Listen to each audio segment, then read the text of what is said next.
Neste momento, eu gostaria de atenção dos palestrantes, nós vamos estar realizando algumas perguntas e gostaria também que os palestrantes fossem bem objetivos nas suas respostas, em detrimento do nosso tempo, tá? Então, primeira pergunta eu vou direcionar ao Dr. Calil. A pergunta é o seguinte, Dr. Calil. O senhor comentou que a oxigenação pode ser feita garantindo o volume e outras variáveis. Como garantir a oxigenação com hematócrito baixo, haja vista que a hemoglobina que transporta o oxigênio?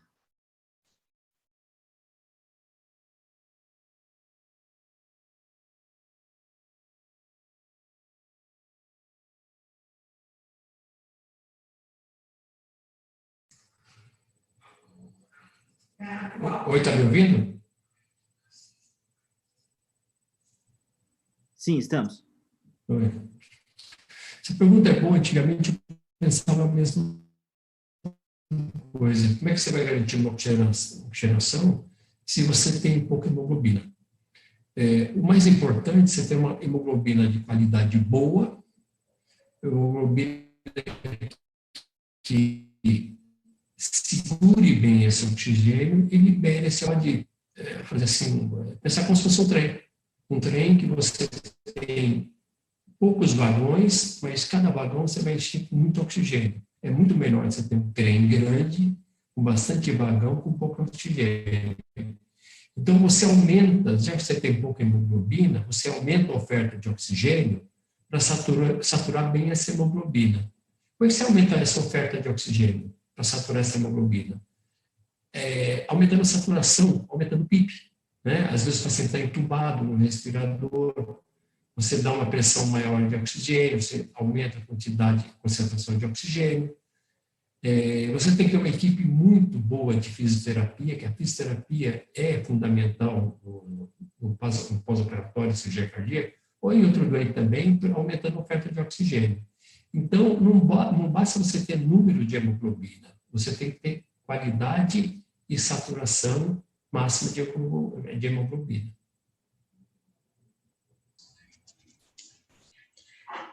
Muito obrigado, Dr. Calil, pela sua explanação e pelo esclarecimento da pergunta. A nossa próxima pergunta vai para o Dr. Molinar, tá? Na verdade, são duas perguntas, doutor, e gostaria que o senhor falasse quanto o senhor considera o nível de hemoglobina baixo e como que o doutor melhora o volume circulatório.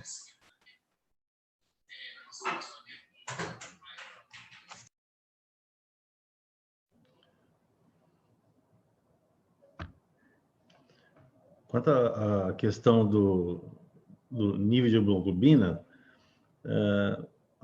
a minha experiência com esses 1000 e tantos casos operados, a gente vê que a hemoglobina é importante, mas o paciente anêmico, ele é um paciente desnutrido. E muitas vezes as complicações que você tem, muitas vezes não estão relacionadas com a hipóxia em si, mas com a hipoproteinemia. Principalmente quando você lida com anastomose, é relativamente frequente um paciente desnutrido a deiscência. O que é isso? A anastomose se desfaz. Então, como a gente usa o self-saver e tem a ajuda aí brilhante do anestesista, o que está no nosso grupo é uma pessoa fantástica, eu sempre digo o seguinte: o paciente oncológico, principalmente de tumores do trato gastrointestinal, que chegam com 5 de hemoglobina, 6 de hemoglobina, é evidente que nós iniciamos o tratamento da anemia. Mas é importante também intervir rapidamente, porque como ele é um paciente muito parecido com o paciente do trauma, ele está sangrando. Por mais que você tente com a eritropoetina, com o ferro, ácido fólico, vitamina B, você não vai conseguir chegar num ponto de uma hemoglobina ideal, como o próprio Dr. Luiz Vicente falou, com esse sangramento. E tivemos casos aqui de uma paciente internada no hospital aqui no interior, com câncer de endométrio. Ela chegou para a gente num domingo com 3,7 de hemoglobina e foi operada. 60 dias depois ela estava com 12 de hemoglobina. Então, se a gente não intervém, você acha que com medicação ela vai melhorar essa anemia para poder ser submetida com 10, 12 de hemoglobina? É evidente que não. A segunda pergunta era sobre... Como o senhor melhora o volume circulatório? Numa situação como essa, a melhor medida que você tem é você infundir cristalóides. É evidente que a gente não usa plasma nos pacientes de testemunho de Jeová, utilizamos o cristalóide, e numa determinada quantidade que, de uma forma ou de outra, nós estamos fazendo o que o Dr. Luiz Vicente brilhantemente expressou aqui para a gente, que é uma hemodiluição. Então, eu volto a insistir, o que o paciente entubado, o paciente cirúrgico, ele não tolera é a hipotensão. E nós, cirurgiões, anestesistas, intensivistas, é que temos uma baixa tolerância à anemia. Não é muitas vezes o paciente, principalmente o paciente que é anêmico crônico. Então, dessa forma, é evidente que você se cerca de todos os detalhes durante a cirurgia, hemostasia rigorosa, muito cuidado em lidar com os tecidos para não estar machucando, e fazer um pós-operatório dentro de uma UTI, perto do paciente, porque, como disse o Dr. Khalil, muito importante é a clínica do paciente, e nem tanto os valores do laboratório. É isso aí. Muito obrigado, doutor, pela sua fala. A próxima pergunta, ela vai para o doutor Luiz Vicente, e os nossos participantes querem saber o que é a hemodiluição normovolêmica e como é o procedimento. A hemodiluição é um procedimento bem simples que pode ser feito depois do paciente ser anestesiado. O que nós fazemos? Nós retiramos um volume de sangue desse paciente, de acordo com aquela fórmula que eu coloquei, de acordo com o hematócrito final que eu quero almejar, e eu retiro esse sangue do paciente e, concomitantemente, eu reponho esse volume retirado com soluções cristalóides ou colóides. O objetivo se chama hemodiluição normovolêmica porque a volemia é mantida o tempo todo. Então, eu retiro o sangue pela artéria, reponho esse líquido para substituir o sangue pela veia, e o sangue fica fora do corpo durante um período de até 8 horas. Então, isso acaba sendo interessante porque o paciente fica com sangue bem ralo, né, dentro do corpo. O que ele sangrar vai ser talvez um bom volume, mas com pouca hemácia, já que a maior parte das hemácias estão fora do corpo e que serão devolvidas num período posterior, quando o maior risco de sangramento da cirurgia já tiver passado. Então é isso. Hemodiluição normovolêmica é simplesmente isso. É uma técnica interessante, não existe uma comprovação científica que ela seja altamente eficaz, mas o que eu acredito é que quem utiliza essa técnica é porque está totalmente motivado a não transfundir o paciente. Então, ninguém faz isso simplesmente porque é gostoso retirar sangue do paciente e deixar fora do corpo. Quem faz isso, faz porque tem o objetivo final de não transfundir. Então, é uma ferramenta que, embora não exista uma comprovação ainda muito grande de que ela seja útil, na minha experiência ela é, porque do ponto de vista psicológico é muito interessante você ter 4, 5, 6 bolsas conectadas ao paciente para ser refundida posterior quando a cirurgia já estiver indo para o seu final. Muito obrigado. Tem uma outra pergunta, doutor. Alguns pacientes que são testemunha de Jeová não aceitam a estocagem de sangue em bolsas para ser repostas após o fim da cirurgia, pois houve um interrompimento da circulação. Como fazer isso com a hemodiluição de modo que o circuito não seja interrompido? Isso é relativamente simples de ser feito, não existe tanta dificuldade. O que nós fazemos é A gente pode retirar o sangue pela veia ou retirar o sangue pela artéria. Eu prefiro fazer a retirada pela artéria porque é mais rápida. Então, o que eu faço? Eu retiro o sangue pela artéria, por gravidade, pela pressão do sangue, ele é armazenado numa bolsa com anticoagulante. Um pouquinho antes de eu atingir os 450 ml de sangue, que é o que cabe em cada bolsa, eu conecto um equipo de sangue a essa bolsa, então ela tem 2 entradas, né, ou 2 saídas, conecto numa veia do paciente, como eu mostrei na aula, só depois de conectado à veia é que eu retiro o sangue, a conexão com a artéria. Aí eu simplesmente fecho essa conexão com a artéria e penduro o sangue num local para que ele continue gotejando de maneira bem lenta no paciente. O processo poderia ser um pouco mais complicado, mas isso demandaria uma logística relativamente complexa, que seria o seguinte: você vai tirando sangue e vai passando, tirando sangue e vai passando. Isso afeta muito a qualidade do sangue, principalmente das plaquetas. Então, a melhor solução é você manter tudo sempre conectado com infusão lenta. Então, depois que eu conecto o sangue à veia do paciente, eu retiro a conexão com a artéria, e aí eu começo a conectar, a infundir muito, muito lentamente, uma gota aqui, outra gota ali, de maneira que o sangue está sempre em circulação e conectado ao paciente. Funciona mais ou menos como esse princípio das máquinas que salvam sangue. O sangue não está todo o tempo em movimentação. Ele está ali numa movimentação bem baixa, mas em condição de ser reinfundido no paciente em qualquer momento. O armazenamento de sangue, ou seja, a desconexão total, o sangue saindo do corpo, sendo colocado num sistema de refrigeração para ser usado dias e dias depois, isso sim é o que os pacientes testemunhas de Jeová não aceitam. Então, esse é um processo que eu acho que deve ser abolido hoje, justamente porque você, quando guarda seu próprio sangue para uma cirurgia, você deixa no banco de sangue um sangue bom para usar um sangue totalmente ruim, né, no período que você for operar, porque você já perdeu praticamente todas as qualidades. Um sangue estocado, ele perde uma série de coisas, plaqueta, elementos, os fatores de coagulação, e ganha acidose, potássio e uma série de outras coisas. Então, a vantagem da hemodiluição é que o sangue fica o tempo todo na sala, seguro, né, porque não existe chance de você trocar as bolsas, ela está sempre conectada ao paciente.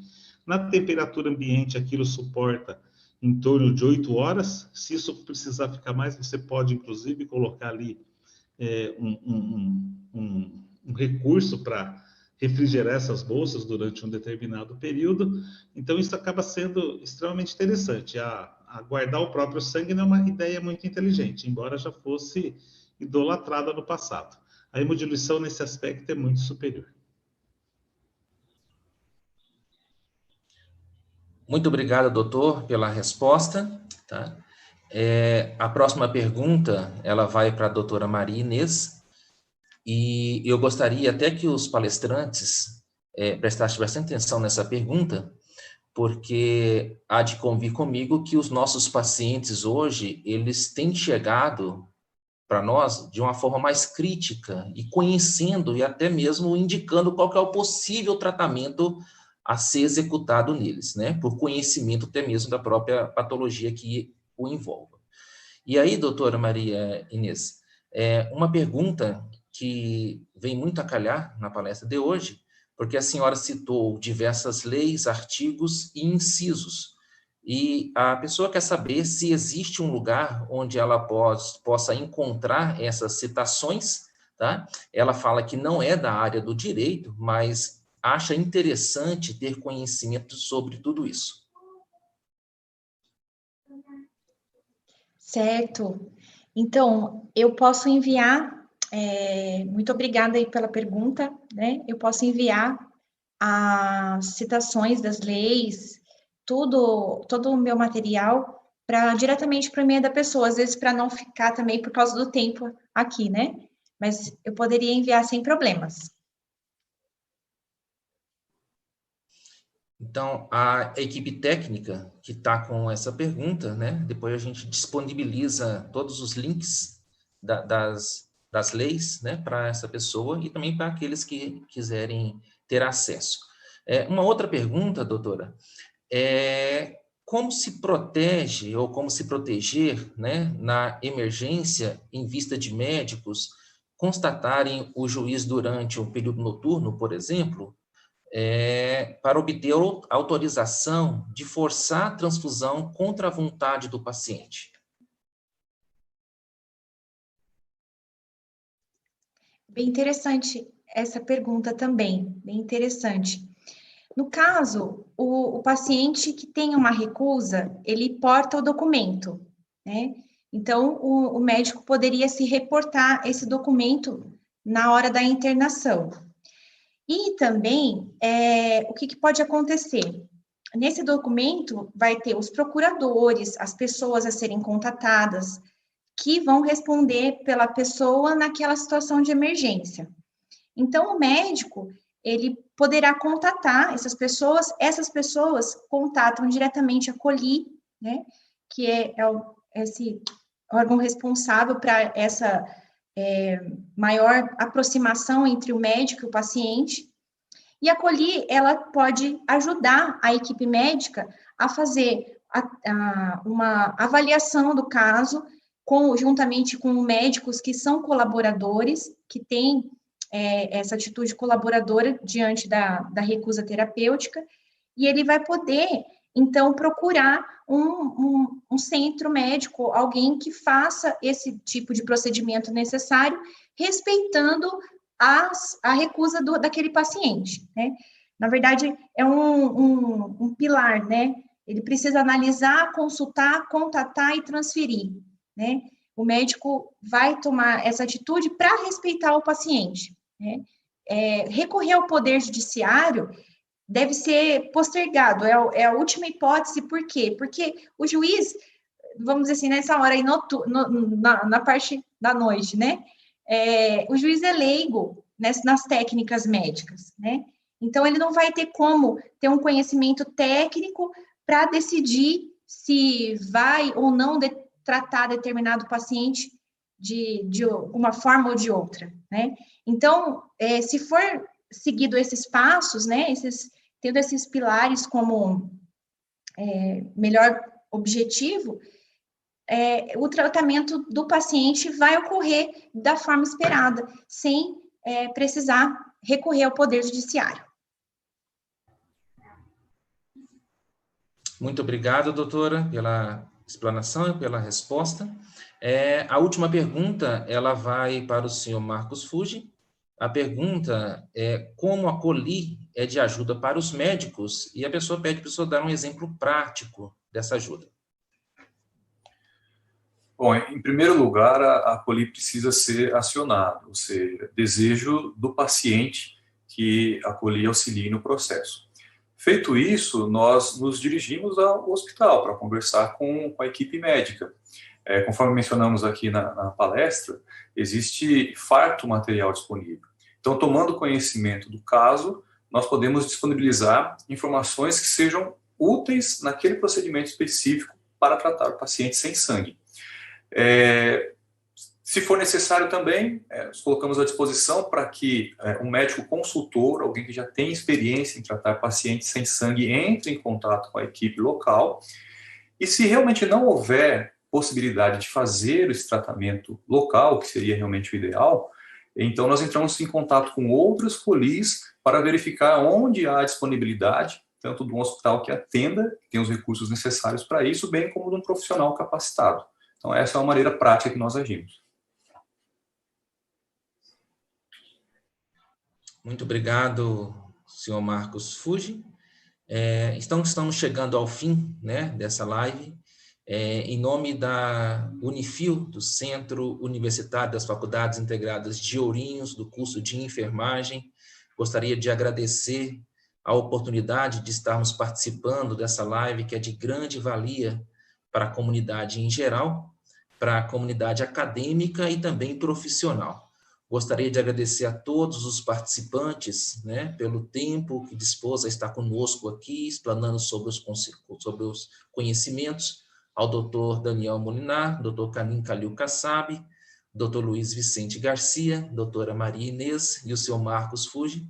Gostaria de agradecer também a Colide Ourinhos, que cuidou de convidar todos os nossos ilustres participantes, profissionais aí com experiência vasta, a parte técnica também, e agradecer também a equipe de tradutores de língua de sinais.